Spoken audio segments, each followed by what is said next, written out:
yang membara di dalam hatimu, yang mengebu-ngebu di dalam pikiranmu, ya, meskipun jatuh gagal ulang lagi, sampai kamu selalu kepikiran itu karena di masa depan kita udah punya, Mas. Sedangkan keuangannya dia tidak sebagus orang tuanya. Jadi terkadang kan kita salah melihat, Mas, casingnya, kayak gitu. Makanya banyak ojol yang bilang ternyata yang banyak ngasih tips itu adalah orang-orang yang menengah ke bawah, alam bawah sadar yang trauma. Yang tadi saya sampaikan yang di video sebelumnya, kayak gitu, Mas. Itu ngaruh banget. Kalau teman-teman berada dalam lingkungan negatif, lingkungan toksik, segera pergi dari situ. Karena ibarat kamu sudah punya kemampuan dan potensi, itu akan terhalang oleh dinding yang sangat tinggi. Itu kayak rantai yang maaf.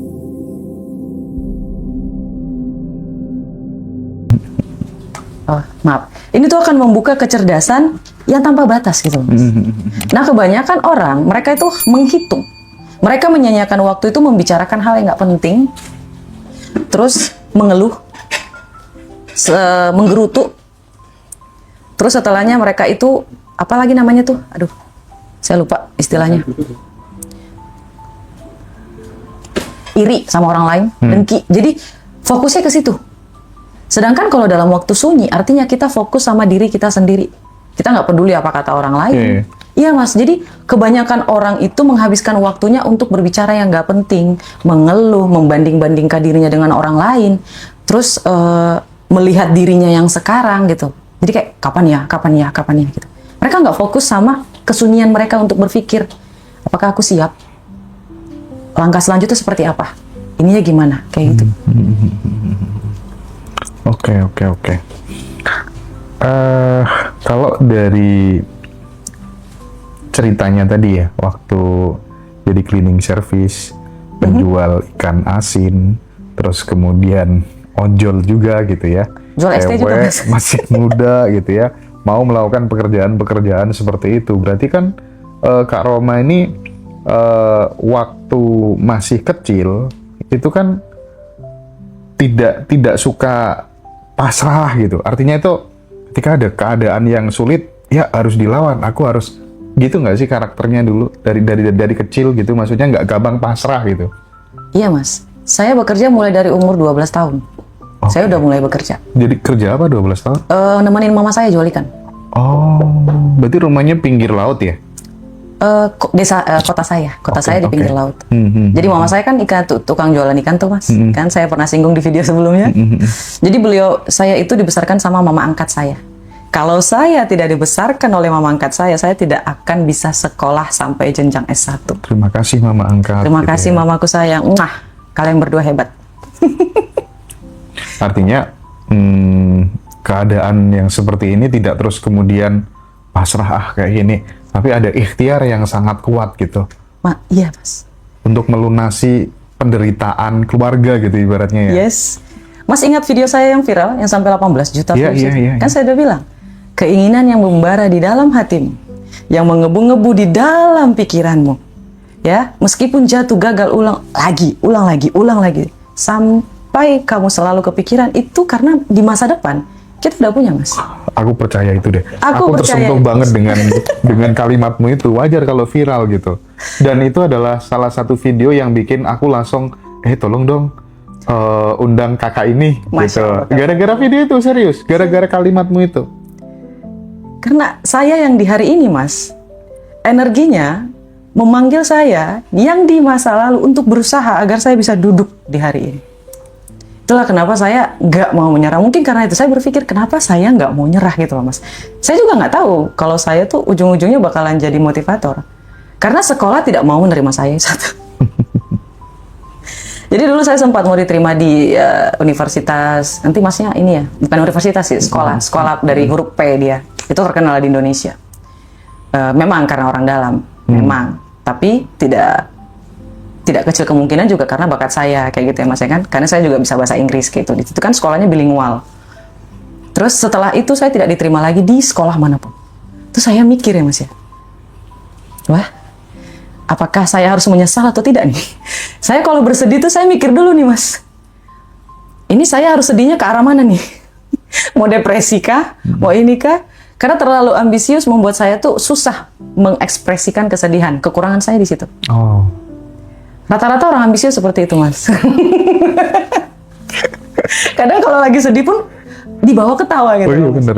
Nah, ketika gimana saya mengeluarkan rasa sedih itu? Ya itu, saya melakukan visualisasi, mengingat hal-hal yang baik-baik. Biar saya tahu, oh, kesedihan ini hanya sementara, ini hanya sementara, kayak gitu.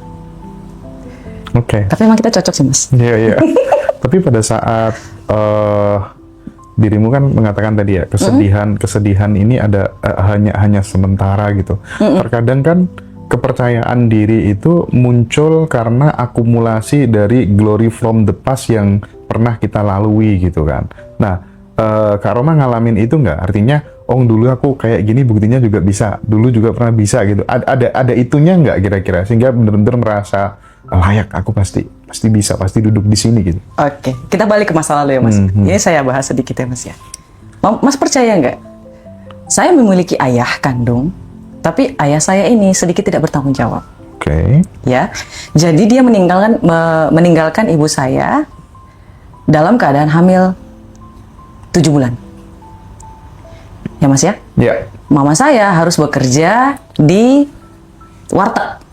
Kalau di sini namanya warteg, kalau di kita namanya warung makan si Bolga gitu. Oke. Dalam keadaan hamil. Hamil Kak Roma maksudnya ya? Iya, hamil saya. Mama saya tuh hamil saya. Dalam keadaan hamil, tidak suaminya nggak tahu kemana, kayak gitu. Waktu masukin ke bulan 9, papa saya datang. Papa saya datang, akhirnya papa saya minta maaf, mama saya maafin, saya dilahirkan, dan Mas tahu, padahal papa saya itu termasuk orang yang lumayan keluarganya, tapi karena papa saya nainggolan, Mas saya tahu kan nainggolan itu kebanyakan kan non-muslim ya. Iya. Jadi karena papa saya masuk muslim, keluarganya itu tidak mau membagi gitu loh, Mas. Membagi harta kayak gitu loh. Jadi mama saya tuh hidup apa adanya gitu. Jadi lahirnya tuh pakai dukun beranak.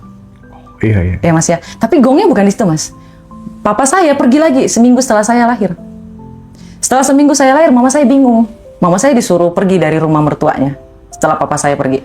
Nah, beliau bingung mau kemana gitu. Baru ngelahirin, belum selesai masa nifas, saya harus mau kemana.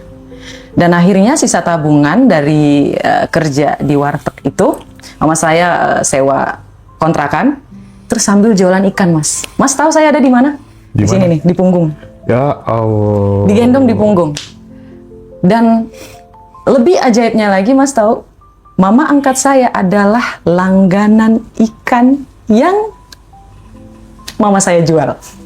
Oh, mantap. Dan perkataan paling magicnya adalah, Mas, ketika lagi digendong kayak gini, mama saya lagi duduk. Mama saya PNS by the way. Mama ini saya nggak nyebut dia mama angkat sih. Dia mama kedua saya soalnya. Mama kedua saya ini melihat dari jauh, "Hei Kak," kayak gitu. "Oh, ahai." Jadi kayak orang Batak gitu. "Apa tuh?" katanya. "Mau beli dong ikannya," kayak gitu. "Oh boleh, silahkan." Turunin. "Itu apa Kak?" "Ini anak saya," katanya. Dibalikin, Mas. "Weh, daba. Basah rambutnya." "Kasihan, rambutnya basah," gitu. "Umurnya berapa?" "Baru 8 hari," gitu. Ya Allah. "Baru 8 hari, Kak. Kakak baru ngelahirin tapi udah jualan." "Iya," katanya gitu. "Terus siapa yang mau nanggung jawab gitu ya, Mas?" Nah, mama saya tuh nggak menyerah, Mas. Kata-kata paling mutiara yang dikeluarin dari mama saya yang kedua ini, Mas tahu apa? "Sini saya pegang anaknya, ibu jualan aja. Kakak jualan aja. Ini ada modal."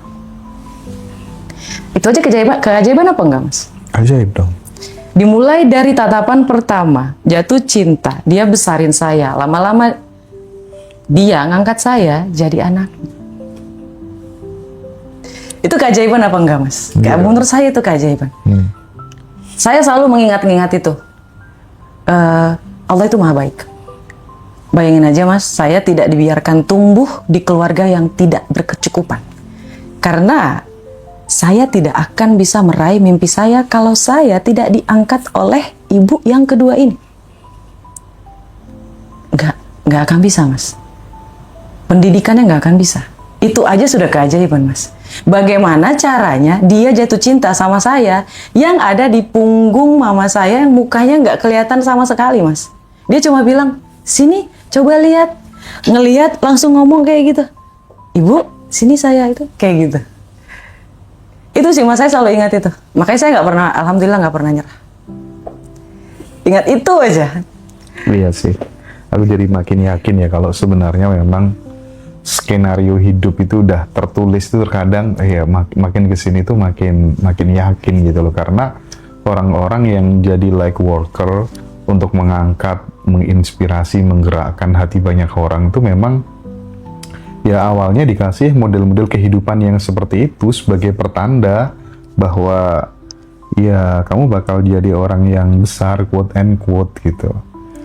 Tapi aku tertarik ya pada saat kalau misalnya dikomparasikan nih antara jadi ojol, jual ikan asin, sama bersih-bersih cleaning service tadi, yang paling menderita yang jadi apa? Ojol, Mas. Jadi ojol ya. Pada saat mengalami misalnya hal-hal yang ya bikin kamu lagi, aduh kok gini ya, hasilnya kok gini. Apa yang kamu bisikan dalam diri Karoma waktu itu? Jujur aja ketika saya jadi ojol tuh ada satu momen di mana makanannya jatuh, Mas. Saya masih ingat tuh. Makanannya dibawakan Karoma? Iya, makanan yang saya bawa, orderan yang saya bawa itu jatuh di tengah jalan. Terus? Saya berhenti, makanannya masih ada, Mas, utuh. Ketika saya berhenti nepiin motor, makanannya dilindas sama mobil. Di situ posisi saya tidak punya uang sama sekali. Aduh. Terus itu saya langsung nangis kejer, Mas. Terus gimana? Kalau saya ingetin saya bisa nangis. Saya nangis, Mas. Saya telepon langsung sahabat saya langsung nangis. Itu air mata saya masih ingat tuh. Saya langsung nangis. Makanannya jatuh. Kenapa? Makanannya jatuh kenapa? Kayak gitu. Ya nggak ada duit. Ya, gimana makanannya jatuh? Gantinya gimana? Kayak gitu ya, Mas ya. Terus tiba-tiba ada bapak-bapak yang bilang, Neng, udah. Oh, dia suku Chinese, Mas. Udah Neng, jangan nangis. Ini ada duit. Nih, sono beli. Kata gitu. Bapak makasih. Iya, nggak apa-apa. Kamu jangan nangis. Semuanya bakalan baik-baik aja. Jangan nangis. Katanya gitu. It's okay. Saya bukan marahin kamu nangis, tapi jangan nangis. Semuanya bakalan baik-baik aja. Ya, yang bikin saya nangis itu ya, Mas ya. Saya tidak bisa bertanggung jawab. Bukan karena saya miskin nangis ya, bukan. Karena aduh, gimana ini ganti makanannya? Gantinya. Sementara nggak ada uang ganti. Yes, gitu loh, Mas. Saya bingung. Sampai saya mau nangis tuh sama teman saya bukan karena mau ngadu saya mengalami kesialan, enggak. Saya mau ngadu, boleh pinjam duit nggak? Akhirnya saya matiin teleponnya, bapak ini ngasih duit, saya beli lagi, saya anterin. Dan Mas tahu nggak, duitnya balik lagi ke saya. Ngasih tip yang dikasih. Oh, aku baru mau tanya soal itu. Nah, Mas. Apa arti tips bagi seorang ojol gitu, supaya kemudian kita yang sering order makanan kadang kan menyepelekan hal-hal seperti itu gitu. Dirimu gitu. kan pelaku gitu kan? Iya. Gimana? Ini bisa dibilang ada pro dan kontra ya, Mas ya. Takutnya kalau misalnya ada orang yang mampu, boleh-boleh aja ngasih tips. Tapi kalau orang yang tidak terlalu punya, karena kan kita nggak bisa menilai seseorang itu mampu atau tidak dari pakaian, dari rumah, dari apapun. Kita nggak pernah tahu kalau rumah yang mewah itu ternyata adalah turunan dari orang tuanya. Sedangkan keuangannya dia tidak sebagus orang tuanya. Jadi terkadang kan kita salah melihat, Mas, casingnya. Kayak gitu. Makanya banyak ojol yang bilang, ternyata yang banyak ngasih tips itu adalah orang-orang yang menengah ke bawah. Oh. Pertama, mereka menengah ke bawah itu kan pajaknya masih kecil ya. Iya, bener juga itu. Ya, tanggung jawabnya masih kecil. Terkadang ada orang yang sibuk kayak gitu. Jadi dia nggak sempat, dia udah mesen atau dipesenin sama orang dan kayak gitu.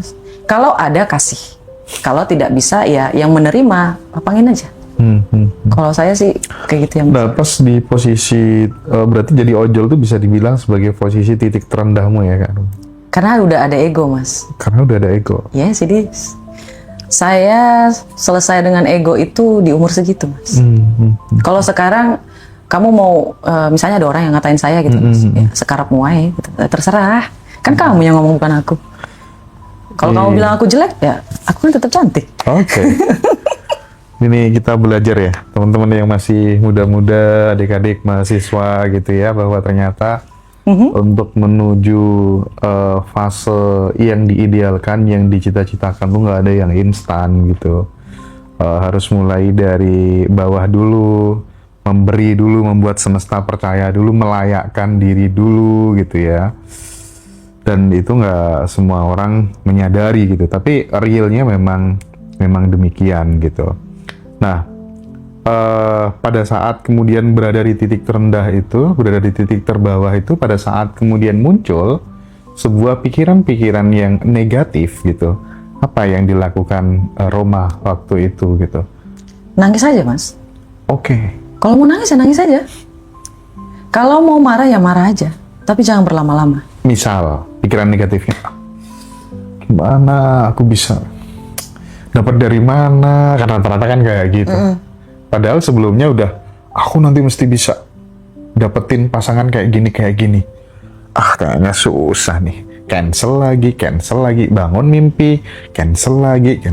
Nah, itu tuh gimana kalau muncul kayak gitu waktu itu? Oke, kalau misalnya banyak teman-teman dalam ruangan ini yang nonton mengalami hal yang seperti itu ya Mas ya, saran saya cuma 2 sih. Pertama, banyak baca buku. Oke. Saya tidak pernah putus baca bukunya. Dari baca usia? Dari kecil. Dari kecil saya udah hobi baca. Terinspirasi dari mana orang ibu atau gimana? Mama atau gimana? Kalau membaca dari papa saya. Oh. Jadi papa saya itu punya sifat dia nggak mau kerja capek tapi pengen duit banyak. Jadi beliau itu, mohon maaf, sampai dulu salah satu pelaku togel tau Mas. Iya tahu lah. Aku dulu pernah kok. Iya. Saking pengennya punya motor ninja gitu kan. Oh, tiap hari itu aku tombok togel itu 250.000 karo. Masya Allah. Dan nggak pernah dapet karo. Iya, karena maksudnya nginginin. Iya, belum kenal apa namanya Mas, law of attraction di situ. Izin ya Mas ya. Iya, serius itu waktu itu hampir tiap hari kan, karena aku tuh kan seneng ya membersamai musafir-musafir di tempat-tempat yang sunyi, di goa, di makam-makam wali gitu kan. Terus ketemu, ini kok dapat nomor togel, dapat 12 juta gitu. Coba kalau aku belinya 250.000 gitu. Wah, dapat berapa kira-kira kan? Langsung motor baru kan. Gitu niatnya dulu. Dan dimarahi ibu akhirnya. Itu papa saya tuh orangnya kayak gitu Mas. Mungkin ambisinya dari dia, tapi kalau belajar itu dari mama saya. Karena kecerdasan itu 80% turun dari wanita. Mama ya? Iya. 100%, 80% lebih banyak dari wanita kalau kecerdasan.